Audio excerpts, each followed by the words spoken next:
Right. So yeah, I'm Rebecca Heisman. I'm very happy to be here talking to you all tonight. And as I assume that was Duke speaking, said in his introduction, I am here tonight because I am the author of a book on the history and science behind how we know what we know about bird migration. I have spent the last 2 years of my life immersed in this topic. I have read more scientific papers than I could possibly count. I have talked to dozens of scientists, not just ornithologists, but also a surprising number of engineers and computer scientists. I've joined a few of those ornithologists in the field while they've been doing their research. It's been so much fun, and I feel really privileged that my job is to tell stories like the ones in this book. I really feel that the scientists who I got to tag along with and write about are the real experts here, and I'm just trying to bring some of the amazing things that they're doing to a wider audience. And boy, what a fun job to have, because really there are so many good stories to tell about bird migration. So these are just a few of the amazing migrators whose stories appear in my book. On the left, we have the bar-tailed godwit. These are shorebirds that famously in the fall make a nonstop flight from Alaska to New Zealand. They take off from Alaska and they do not touch down again until they have crossed the Pacific Ocean. In the middle is the bar-headed goose, which makes the highest altitude migration in the world. These birds actually fly over the Himalayan mountains every year. And on the upper right is the blackpoll warbler. These little guys in fall, to get from New England to South America, they make about a 3-day nonstop flight over the open water of the Atlantic Ocean, which sounds less impressive than the godwit crossing the Pacific until you remember that a godwit is about the size of a football and a blackpoll warbler weighs about the same as a ballpoint pen. So it's pretty incredible. But for me, what fascinates me just as much as what migrating birds do and how they do it is how we figured all of this out. So that's what my book is really about, and that's what I'm here to talk about tonight. Before I dive in, I want to give just a little bit of background about how my book came to be and how I came to write it. So before COVID, I was working for full-time for the American Ornithological Society, which is the big professional organization in the US for scientists who study birds. So they put on an annual research conference and they give out grants for research funding. And they also publish 2 peer-reviewed scientific journals, which you can see here. They used to be called the Auk and the Condor, although they've recently changed those names. And my job with them was their communications person. So a big part of my role was to promote the research that they were publishing and try to get it out to science journalists and the public. And I was reading a lot of scientific papers as part of this. And I don't know how many of you are familiar with the structure of scientific papers, but they all follow the same basic format. They start with the introduction, where the researchers talk about what question they were trying to answer and why. Then there's the methods, where they explain exactly how they did their study so that other people could replicate it if necessary. And then there's the results and discussion, where they explain what they found and why it matters. And so I was reading all of these papers, and I kept getting stuck on the part that I think a lot of people just skim through to get to the good stuff, which is the method section. These method sections were fascinating to me. I did not know, or if I had learned it as an undergraduate at some point in the past, I had forgotten, that you can study bird migration using weather radar. You can study it by putting out microphones at night to passively record the calls of birds flying overhead. You can study migration by analyzing rare hydrogen isotopes in bird feathers. And so I started wondering, who figured all of this out? Who figured out that these techniques were even possible? And how did they figure it out? And how does this even work? So when the pandemic began, I left that job. I was one of many people who experienced some upheaval to my professional life because of the pandemic. And I ended up writing a book proposal. So I cover a lot of ground in the book. This is the table of contents. Basically, I go chapter by chapter through each of the major techniques that have been used to try and figure out what the deal is with migrating birds, beginning with bird banding and going all the way up through things like teeny tiny miniaturized satellite transmitters and high volume genetic sequencing. But when I started thinking about how to adapt this into a talk, I knew it wasn't going to be practical to cram everything in the book into a 45-minute give or take talk. So what I decided to do was to just zoom in on three of my favorite characters, so to speak, from the book, not in the sense of being fictional characters, but in the sense of being, characters. And so that's what I'm going to do tonight, is I'm going to share three of my favorite stories that I learned while researching this book. And it's my hope that you'll come away from this evening with a new appreciation of all the hard work and creativity that went into uncovering every gee whiz fact that you hear about bird migration. So the first tactic for figuring out what migratory birds are doing that I want to talk about is one that I had not even heard of before I started doing the research for this book, and that is called moon watching. Now, most birds migrate at night. I'm sure you guys know that, songbirds at least, which means that you need to get a little creative to see what they're doing. You can't just look around or look up in the sky because it's dark. Today, we have all sorts of tools like radar and satellite telemetry to help us spy on night migrating birds. But before any of that technology was developed, this guy, whose name was George Lowry, came up with a clever way to do it using just a telescope. George Lowry was born in Louisiana in 1913, and he was fascinated with birds from a very young age. In 1936, he finished his master's degree from the University of Louisiana at Baton Rouge, and he stayed on there for the rest of his career as an instructor and an ornithologist, and he founded the university's Museum of Zoology, which is still going strong today. Now, living along the coast of Louisiana and being fascinated with birds, George Lowry would have been very familiar with the phenomenon of migratory fallout. This, of course, is when birds that are migrating north across the Gulf of Mexico in the fall, depending on weather conditions, sometimes they essentially fall out of the sky en masse with the first bit of land that they see. And so you can get these amazing concentrations of all different types of migratory songbirds in trees right along the coast. And although there wasn't really any way to prove it at the time, a lot of ornithologists in the early 20th century, George Lowry included, thought it was likely that migrating birds probably passed over the open water of the Gulf of Mexico on a regular basis, that this was just a normal part of migratory bird behavior.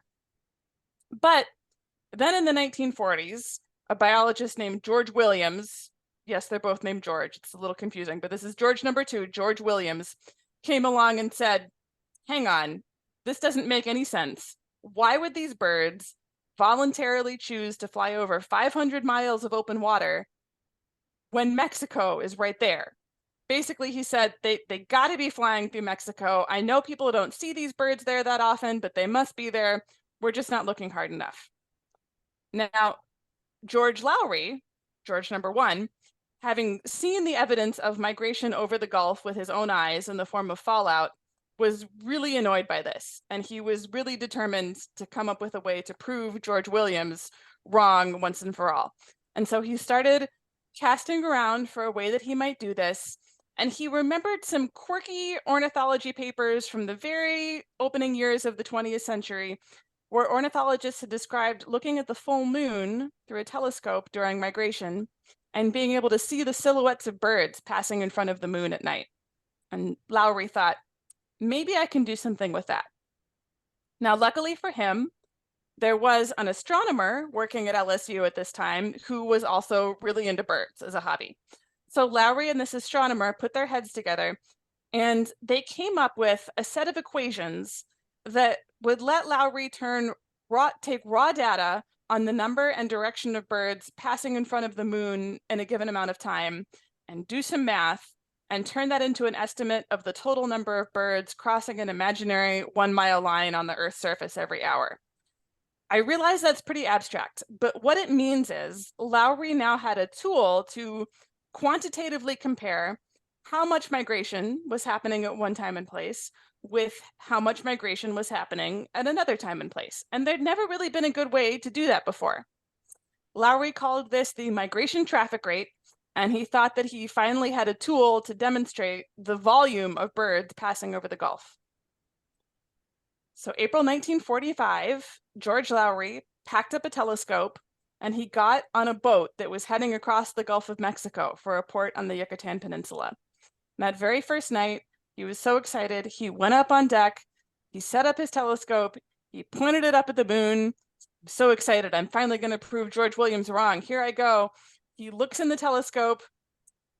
Lowry did not have any experience at sea, and he had not foreseen the fact that the moon would, of course, be bobbing up and down, in and out of sight with the motion of the waves. But he knew that there must be thousands of birds passing overhead, and he was not a man who gave up easily. So he waited until the boat docked in the Yucatan where the water was calmer. They were in a sheltered inlet or something, and he tried again. So he pointed his telescope up at the moon rising over the Gulf, and in 45 minutes, he counted 12 birds passing in front of the disk of the full moon. 12 birds might not sound like a lot, but when he did the math, that worked out to more than 3,700 birds passing over an imaginary 1-mile line extending out into the Gulf every hour. So Lowry had just collected the first hard numerical evidence that large amounts of trans-Gulf migration were a real phenomenon. Now, he knew he was onto something. He was just getting started with this whole moon watching thing. His next idea was that he was going to... Oh, I got some sound there for a second, sorry. His next idea was that he was going to scale it up and recruit volunteers from across North America to help collect this kind of data. Today, we would call this citizen science or community science, and there's a whole chapter in my book just about that. But in the 1940s and 50s, those terms hadn't been coined yet. Lowry just knew that he had hit on a method that had the potential to reveal migration patterns at the scale of the entire continent for the first time. But he wasn't going to be able to do all that work alone. And luckily for him, a young grad student named Bob Newman arrived on the scene at LSU right about at this time. So again, this is Lowry on the left and Bob Newman on the right. Now, Bob Newman, again, would have been a young man at this time. Turns out people don't really get a lot of photos taken of themselves until they get to be famous later in their career, or at least they didn't pre-smartphones. So I couldn't find a photo of Bob Newman as a young man. You'll have to use your imagination. Like Lowry, Bob Newman ended up staying on at LSU for the rest of his career, and these two formed a working partnership that lasted all the way until Lowry's death in the 1970s. Both of these men passed away decades ago, so I was not able to talk to either of them when I was researching the book. But I did get to talk to an ornithologist who worked with both of them when he was a student, and my impression is that in a lot of ways, they could not have been more different. Lowry was sort of an old school gentleman naturalist who wore a suit and tie for field work and organized expeditions to Central and South America to gather specimens for the university museum. He was a workaholic who would go home to eat dinner with his wife, only to sneak back into the office later to get some more work done in the evening. Newman, on the right here, the new grad student, was a jokester. He had a reputation for having a sense of humor and liking a good prank. And he also approached problems much more like a modern scientist. So he taught himself statistics. Before that was a common skill for zoologists. You did not have to know statistics to be a biologist at this point in time. And he made it a personal mission to keep up with the latest bird migration research being published from all over the world. These two men seemed to realize that their different styles complemented each other very well. And together they came up with a plan to collect a snapshot of migration activity across the entire continent during a single week in October. No one had ever tried anything like this before. This was before the internet. It was basically before computers. There might have been a few primitive computers in the United States at this time, but these two guys definitely did not have access to them. And so to get the ball rolling on this, one thing that they did was Lowry and Newman spent up to 12 hours a day handwriting personal letters to hundreds of potential volunteers at local Audubon chapters like you guys all around the country, explaining the goals of the project and what would be required of the data collectors and the special contribution that each participant would be making to science. And they eventually recruited 2,500 volunteers in 325 locations from Canada down to Panama who are going to go out and collect this moon watching data in October.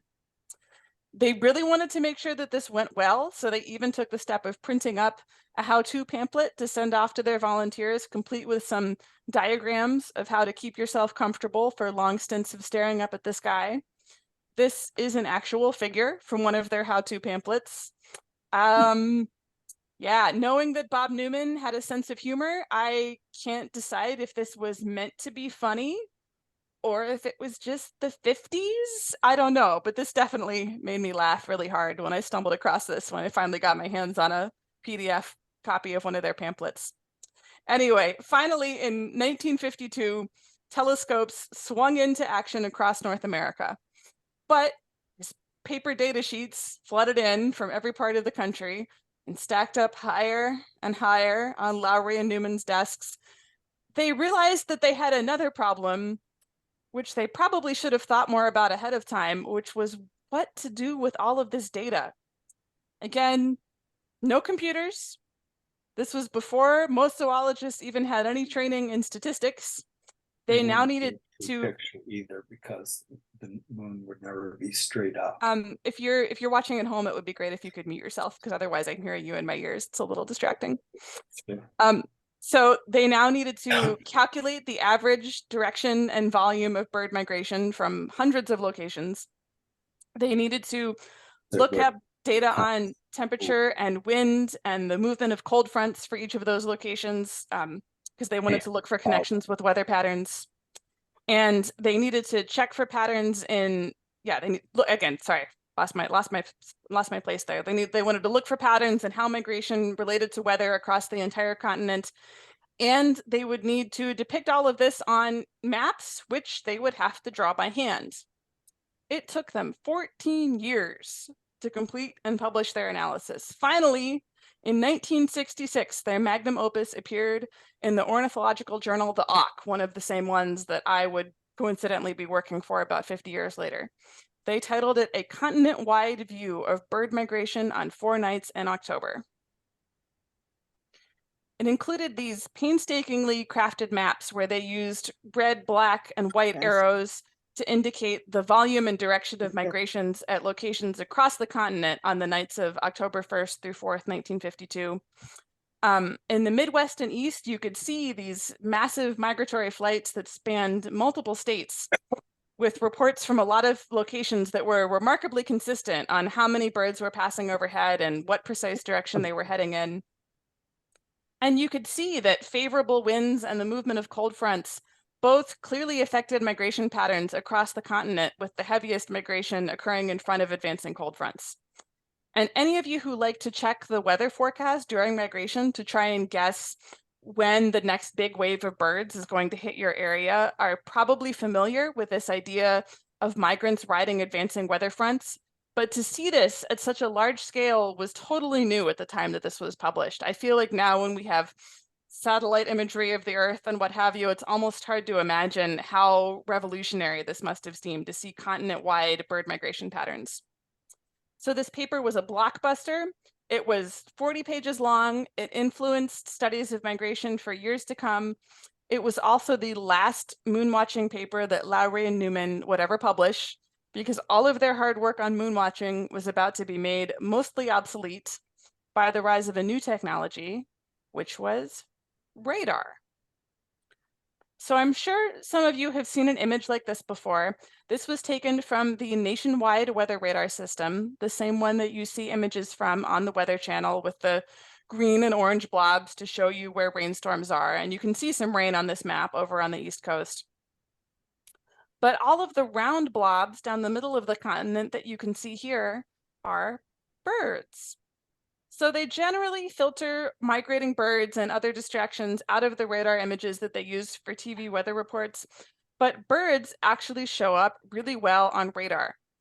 During migration, when we have big waves of birds moving across the continent, they show up at these round blobs, just because basically each of those blobs is the field of view of one individual radar station. And as the birds lift off in large numbers in the evening for their night of migration, they just saturate the field of view of the radar stations, where there are a lot of them. Now, when people first started using radar in a big way, it hadn't really occurred to anyone yet that they might pick up birds. They weren't looking for birds. They weren't looking for rainstorms either. They were looking for fighter planes because, of course, weather.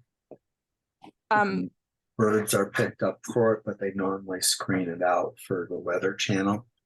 But these are all bird. So, So so picking a bird moving through each circle is one radar site. Frank Seamson, I don't know if I'm saying that. Yeah, thank you. I was just gonna say, if you could mute yourself, that'd be really helpful. Thank you. So when they first started using radar, of course, they weren't looking for birds or rainstorms. They were looking for fighter planes because radar first came into widespread use in World War II. So radar stands for radio detection and ranging. I'm going to get technical just for a moment here, but basically the way it works is a special transmitter beams out radio waves, and as those waves bounce off objects in their path, some of their energy is reflected back to the radar equipment. How much energy comes back and the angle that it comes in at tells you the size and distance of any objects out there that the radio waves are running up against. It's basically a lot like sonar or echolocation, but with radio waves instead of sound. So scientists had worked out the basic principles of this in the 1930s, and by the time World War II officially broke out, Great Britain had built radar stations up and down the British coast to detect incoming planes from the European mainland. But pretty much as soon as these new radar stations were operational, they started to pick up some weird signals. So planes plodded along at consistent speeds and trajectories, but they were seeing weird little blips that appeared and disappeared and changed direction at random. Supposedly, at one point, a red alert was sounded and British fighter planes were urgently ordered into the air to intercept strange signals heading across the English Channel, only to get up into the sky and find nothing there. And exasperated radar operators started calling these strange signals angels. Excuse me. So while all of this was going on, this guy, whose name was David Lack, had been teaching science at a secondary school in Devonshire in southwestern England. He didn't know it yet, but he was about to become the father of radar ornithology. And again, David Lack was a young man during the time period that I'm going to be talking about. He became much more well-known later in his career, so that's when he got nice portraits of himself taken like this. So picture this guy as a young dude. Lack had always been interested in birds. He had studied ornithology at Cambridge before becoming a teacher. And in 1938, he took a year off from his teaching job to travel to the Galapagos Islands to study Darwin's famous finches there. He got back to the UK just as war was breaking out, and David Lack later wrote a short memoir about the early years of his career, so I'm gonna tell you in David Lack's own words what happened next when he arrived back in England on the brink of war. As soon as I get a drink of water. Okay. I had become a pacifist at the age of 17, so he had signed a pledge to an anti-war organization. And in the autumn of 1940, I decided that I ought to leave my job at the school to work with a pacifist unit. I spent a trial night in the East End of London during heavy raids, but was so put off by the pacifists' earnest attitudes and so excited by the flashes and bangs that I was immediately converted from pacifism. A month later, the Central Register for Scientific Workers sent me to interview for an unspecified job. So he's not just going to become a soldier, they're going to give him a science job. As a biologist, you will of course have learned a lot of physics, the interviewer said. I'm afraid not, I answered. Well, I expect your maths is of a high standard. I'm afraid not. Then, very doubtfully, I fear this job will often entail going out in the wet and cold and in the dark. Would you mind that? Not at all. So I was taken on and 10 days later set off from London with 19 other biologists on a mystery coach tour. You see where this is going?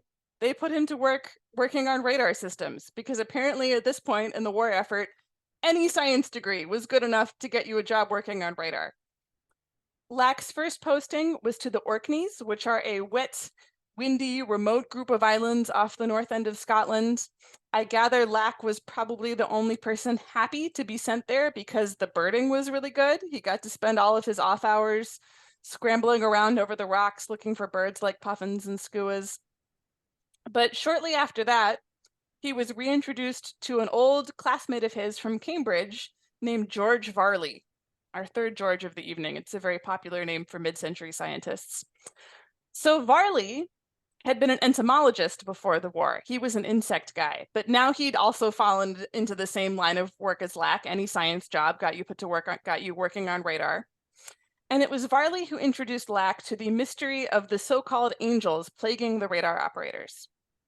Now, Lack, who was an ornithologist by training and was familiar with the behavior of birds in flight, pretty much immediately was like, oh, you guys, it's birds. They're birds. But most people did not believe him. They didn't believe it was possible for birds to create radar signals. And so Lack and Varley decided to put their heads together to show that this is what was happening. They got pretty creative. At one point, they had an officer tie a dead gull to a balloon and send it up into the air in front of a radar station just to demonstrate that it was at least possible for a bird body to produce a radar signal. Finally, in September 1941, they managed to use a powerful telescope to confirm that the source of a signal being tracked offshore in real time was in fact a flock of gannets. As the war continued, Lack and Varley continued to collect radar observations that they believed represented birds. And radar technology was getting better and better as the war progressed, which meant soon they'd gone from only seeing big birds like gannets and geese to being able to pick up flocks of starlings and what have you. They continued to gather data to show that the behavior of the so-called angels was consistent with what was known about the behavior of birds in flight. There were still some skeptics, though, so I want to read one more brief quote from David Lack's writings, just because I love his sense of humor. At one meeting, he wrote, after the physicists had again gravely explained that clouds of ions must be responsible, Varley with equal gravity accepted their view, providing that the ions were wrapped in feathers. So they stuck with it. And finally, in 1945, as the end of the war neared, they got permission to publish their previously top secret findings in the journal Nature. And today, Lack, who died in 1973, is better remembered for a book that he wrote about Darwin's finches. But this publication basically kicked off the entire subdiscipline that's now known as radar ornithology. Radar ornithology might have died an early death and been only a footnote in my book instead of a whole chapter, if not for the fact that it turned out that rainstorms and hurricanes showed up just as well on radar as birds and airplanes. And after the war, meteorologists very quickly started developing radar technology as a way to provide early warnings about storms. Large flocks of birds showed up just as well on weather radar as they had on military radars, so building a nationwide radar observatory network was great news for ornithologists, and this continues to be an important source of data for understanding migration to this day. Over time, with advances like the introduction of Doppler technology, it's just gotten better and better. And so I want to just briefly talk about a paper that I think shows the power of this kind of data. In 2018, two scientists downloaded radar scans covering every evening for the past 23 years, more than 150,000 individual radar images. And they analyzed these to see how weather factors like temperature and wind and air pressure predicted the appearance of big migration movements on radar. Now, you might notice this is basically the same thing that George Lowry and Bob Newman had tried to do with moon watching data, but today we have much bigger data sets and we have computers to help us analyze them. So they found that their math explained almost 80% of the variation in how much migration was happening from one night to the next, and that using these methods, they could even predict big migratory movements several days in advance. So if any of you have ever used Birdcast, which is this amazing tool run by the Cornell Lab of Ornithology, where you can log on and, get a prediction of how many birds are going to be passing through your area tonight, this is the technology that Birdcast is based on. And it is all thanks to a witty science teacher from Devonshire who realized what must really be going on with those mysterious radar angels, annoying the technicians guarding England from the Nazis. But of course, radar is not the only way to put radio waves to work tracking birds. And that brings me to my third and final and favorite story for the evening. So this fellow's name is Bill Cochran. That's a younger Bill Cochran on the left, Bill Cochran later in his career on the right. In the mid-1950s, Bill Cochran was a young Navy veteran working on an electrical engineering degree part-time, while also working for a brand new television station based in Champaign, Illinois. One morning, he went out to check on his employer's transmitter tower on the outskirts of town, and there he found an ornithologist and his wife picking up dead birds from the ground. Bill Cochran was surprised and intrigued, didn't know what they were doing there, and started asking questions. Turned out the ornithologist's name was Richard Graeber. He was from the University of Illinois, and he was studying tower kills, which is the phenomenon where flocks of birds fly into communications towers and are killed by the impact. Cochrane was really intrigued by this, and before long, he was spending his spare time tinkering together gadgets to help Graeber in his work. Bill Cochran appears in more chapters of my book than any other one researcher. One of my favorite little anecdotes from the whole book is that one of the first projects he and Graeber worked on together was these guys were actually the first to make recordings of the nocturnal flight calls of migrating birds. So these birds that migrate at night, they make special calls that they don't make at any other times. And they wanted to record a whole, 8-hour night of bird migration all at once. And this was, of course, in the pre-digital era. So Bill Cochran figured out how to rig up a tape recorder with a bicycle axle to hold the 6,000 feet of tape that they would need to record an entire 8-hour night. But the chapter where Bill Cochran looms the largest in my book is the one on radio telemetry. So telemetry just means transmitting data from one place to another in real time. And right around this time, there were two technological advances that really helped kick off this field. First was the invention of the transistor in 1947. I think I'm the only person going around giving talks to Audubon groups with a photo of the first transistor in my PowerPoint presentation. Briefly, before this, radios relied on bulky, breakable vacuum tubes to amplify the signals that they were sending out. Transistors provided a lightweight, efficient, durable way of doing the same thing, and they made it possible to adapt radios for all sorts of tasks that they would not have been suited for before, including transmitting all kinds of data from one place to another very quickly. One of the first groups to begin experimenting with this was actually the US Navy. They tried using radio signals to transmit real-time data on a jet pilot's vital signs to doctors monitoring them from the ground, and to study the effectiveness of cold water suits for sailors by transmitting temperature data. But it did not take long for wildlife researchers to begin borrowing some of these techniques. In 1957, scientists in Antarctica used the system from the cold water suit tests to monitor the temperature of a penguin egg during incubation. That's what's happening here. Those are penguins down in the lower right. And that same year, researchers in Maryland borrowed some ideas from the Jet Pilot project and surgically implanted transmitters in woodchucks so that they could follow their movements around a small nature preserve. Soon, big engineering firms like Honeywell were getting involved, trying to design radio tracking systems that they could sell to wildlife biologists to track animals' movements. But they were trying things like strapping a metal box containing a radio transmitter onto the back of a grouse and releasing it into the bushes. And a grouse with a metal box strapped onto its back does not last very long in the wild. So before wildlife telemetry could really take off, someone was literally going to have to think outside the box, and that someone turned out to be Bill Cochran. Sorry, I had to. The outside the box pun was just there waiting for me. So I did say two technological advances. The first one was the invention of the transistor. The second one was the launch of Sputnik in 1957. Sputnik, of course, was the first artificial satellite launched by the Soviets. Basically, all it did was circle the Earth and beep.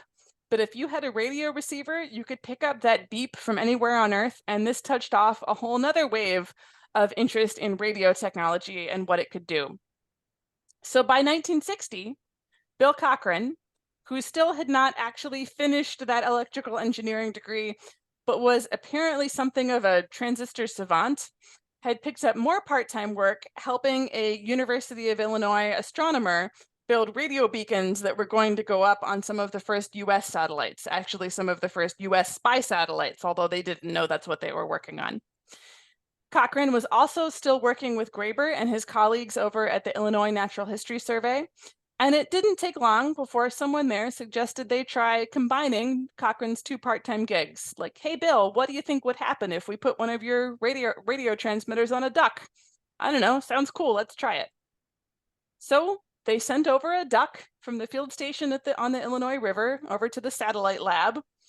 They strapped a transmitter onto this bird using a metal band over its chest. And They hadn't planned this, but it turned out that the bird's breathing distorted the band in a way that affected the radio signal, so that when they released the duck, they could track its respiratory rate as it flew, accidentally collecting the first data on the vital signs of a bird in flight.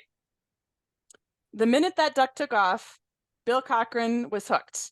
And this is what he spent the whole rest of his career doing, was building radio transmitters to be worn by wildlife. So not just birds, but we're all familiar with radio collars for deer and wolves and that sort of thing. All of this, all wildlife telemetry basically goes back to Bill Cochran in this moment.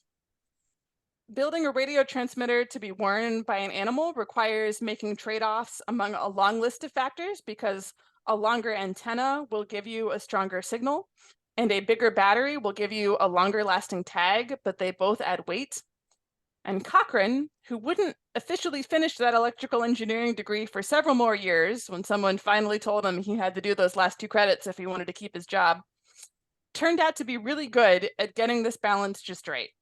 He favored designs that were as small and simple and compact as possible. And instead of putting the components in a metal box, he came up with the idea to dip the whole assembly in plastic resin to seal and waterproof everything together. Now, Cochran started out working on rabbits and things like that. It didn't take long before he was building transmitters small enough that they could safely be placed on large songbirds. So his old friend and mentor, ornithologist Richard Graeber, studied thrushes. That was his main thing. And so in 1965, Graeber hired a pilot who was willing to try following a migrating radio-tagged thrush at night via small plane. In May 1965, they captured a gray-cheeked thrush outside Urbana, Illinois. They trimmed the feathers from a little patch on its back, and they stuck on the transmitter using eyelash glue, the same stuff you use to attach false eyelashes for makeup, which is still popular for this sort of thing because it's non-toxic and doesn't irritate the skin and wears off on its own. So I'm digressing a little bit, but I just love the image of the mental image of generations of crusty macho wildlife biologists learning exactly where the eyelash glue is kept at the local cosmetic store. So they waited until, forgive me my digression. They waited until dusk. Finally, the bird took off for its night of flying north. That night, Graeber and the pilot followed this bird north for 400 miles before turning back, 200 of which were over the open water of Lake Michigan. They couldn't see the bird, of course, but because the transmitter only had a range of a few miles, they were keeping up with it in the plane, just listening to the beep, beep, beep of the transmitter through the dark night. And Graeber, the ornithologist, was so awed by this experience and what this tiny bird was doing that when he wrote about this for Audubon later, he compared it to the feeling of watching the television coverage of the Apollo moon missions. And Bill Cochran was just getting started. In 1973, Cochran and a student named Charles Welling tagged another thrush passing through Illinois in the spring, and this time they spent a full week following this bird almost 1,000 miles all the way across the Canadian border and up into Manitoba in a station wagon with a hole cut in the top for their radio receiver. Cochran later wrote this up in a very short, terse, dry 2-page scientific paper, and when I found this paper and read it, my jaw just dropped. They did what? Not talked about in the paper were a lot of the adventures that they had along the way. At one point, Welling, the student who was driving, basically spent a night in jail when a suspicious police officer pulled them over in rural Minnesota, because who wouldn't be suspicious of this thing driving through your small town in Minnesota in the middle of the night? Cochran didn't want to stop for very long for fear that they would lose the bird, so he basically kicked Welling out of the car to sort things out with the cop, kept driving until the bird set down at dawn, doubled back, bailed out Welling, and on they went. They gathered data each night on the bird's altitude, its airspeed and ground speed, the distance it covered, and its heading. And because they were able to stick with the bird over such a long distance, Cochran and Welling were able to track how the precise direction that the bird set out in each night changed as its position changed relative to magnetic north. And the gradual changes they saw in its heading provided some of the first real-world evidence that migrating songbirds use some sort of internal magnetic compass as one of their tools for navigation. They would have kept going even longer, but they were finally forced to stop when their car's engine gave out after they crossed into Canada. So that's Bill in the white t-shirt. Bill Cochran never really got the hang of the politics of academia or of the peer review system for scientific publishing. He was an engineer by training, not a researcher or a biologist. I gather that he may also have not been the easiest person to get along with just on a personal level. He was a bit of a cantankerous guy. He always remained a little bit of an outsider, and by the late 90s, he had left the Illinois Natural History Survey on what I gather were less than good terms. But he kept building radio systems for ornithologists in his garage right up into the beginning of this century. I had the great good fortune to speak to Bill multiple times when I was researching this book, and even to visit him at his home in Illinois, where the station wagon was still in the driveway and most of his backyard was taken up by an enormous radio receiver tower. He was a hilarious character. He loved to screen his calls by pretending to be a janitor at an animal shelter when he answered the phone. So I would call him up at a prearranged time for an interview, and he would pick up the phone and go, "Animal shelter, we're closed." And I'd just be sitting there going, "Bill, is that you?" So it was such a joy to get to know him a little bit. Sadly, Bill passed away last year at the age of 90.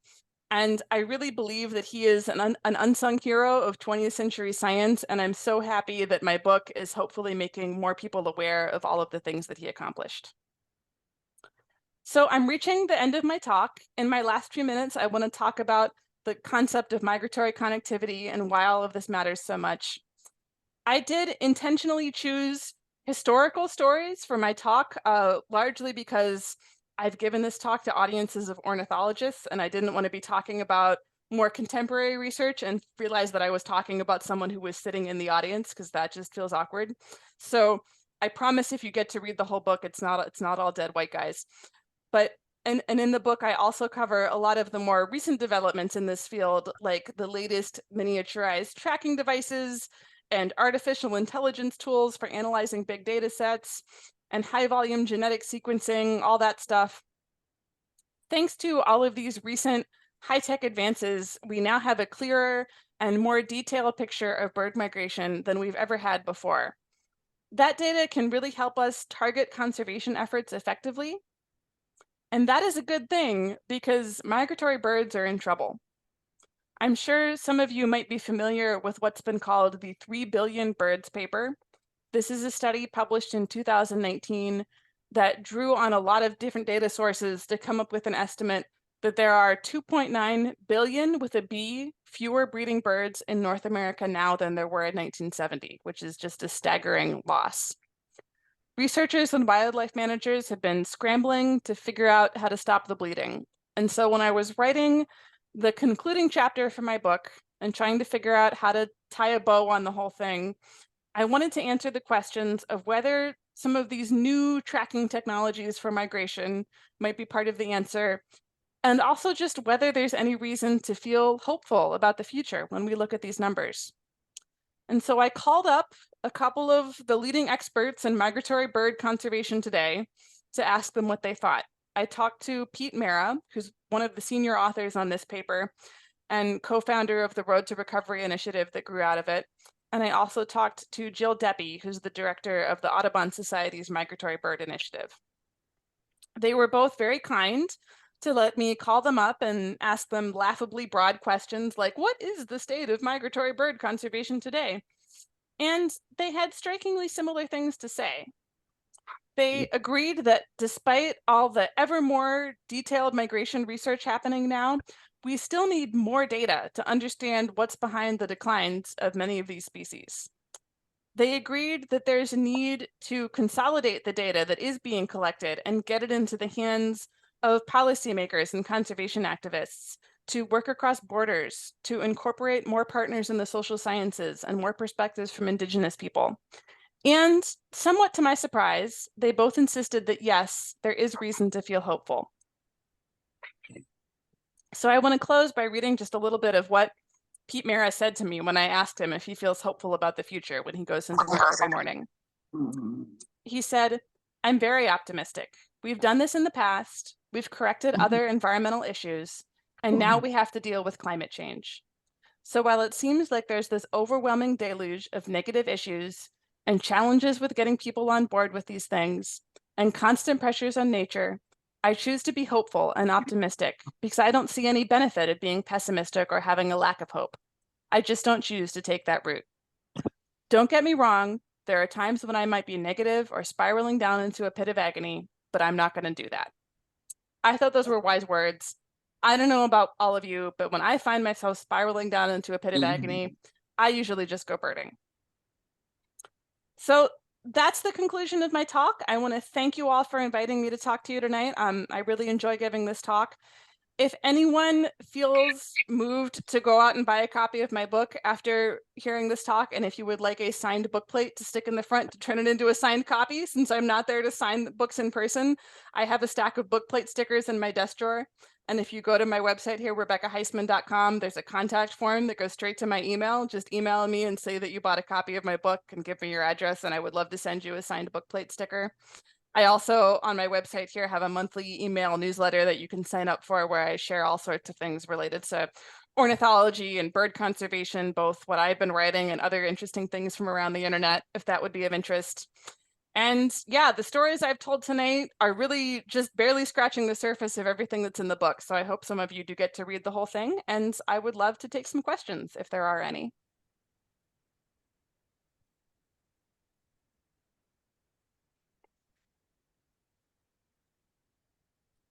Yeah, we do have something in the chat.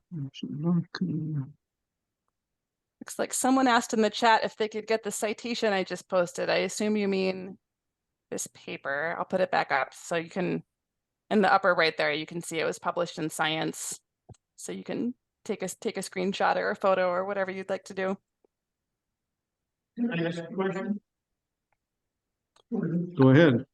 Can you hear Kevin? So if it's someone sitting in the audience, they might need to step a little closer to the microphone for me to hear them clearly, if that's all right. Okay. I've got a number of questions, but first, what is your email address? The easiest way to email me is if you go to RebeccaHeisman.com, there's a contact form on there and it goes straight to my email inbox. Well, thank you. The second question was, what was the formula was used and how was it determined? The moon? The moon viewing? The moon viewing. So oh, I don't know all the math exactly that was involved in the moon watching. I'd have to go back to some of their papers from the 1940s. I just know he worked with an astronomer to come up with a way of coming up with that standardized number.